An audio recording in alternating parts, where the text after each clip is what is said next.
Okay, I am going to show you how to do slope-intercept form to standard form. So real quick, slope-intercept form looks like this. This is y equals mx plus b, where m is your slope and b is your y-intercept.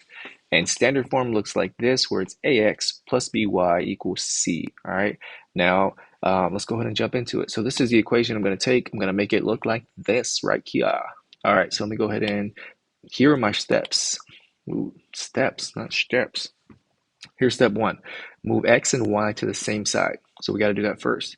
And step two is get rid of fractions or decimals. And then the last and final step is we need to make sure it follows the rules. The a value, the number in the very front, has to be positive. A, B, and C are whole numbers. And then there's no fraction of decimals. And then we done. Done. All right, so let's go ahead and get started. So this looks good enough for me. Let me see what color I'm going to use. This is blue. So step one says move x and y term to the same side. So if we look at this, let me actually move this, bam, bam. So if we look at this, my x and y are opposite sides. So what do I need to do to this term to cancel it out to move it to the opposite side, right? We always use inverse operation. This is a positive 1/2 x.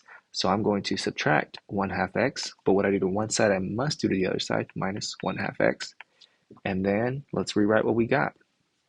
So we know this cancels out because if I have 1/2 x and I take away 1/2 x, I got nothing there. So that's gone. What do I still have left on this side? We still have a positive 3. So I'm just going to write 3. You can write positive if you want, just 3. What do I have left on the left side? Well, we know y and negative 1/2 x are not like terms because one has a y, one has an x, so we can't combine those.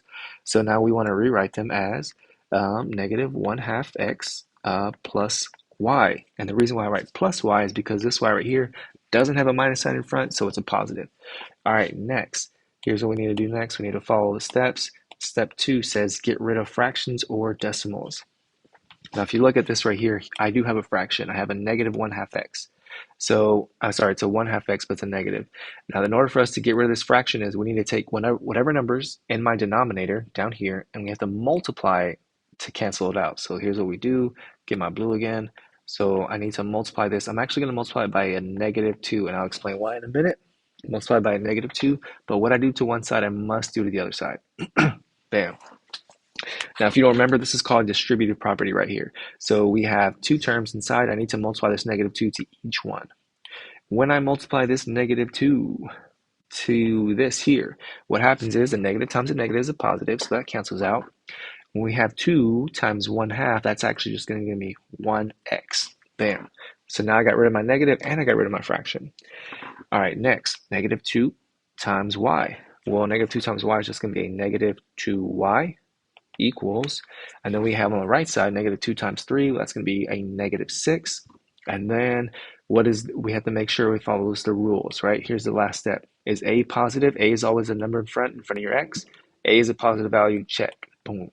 A, B, and C are whole numbers. I have no decimals or fractions, check. No, whole numbers, and then no fractions or decimals, good. So this is standard form right here. So this is standard form. And then we're done, guys. That's how you do it.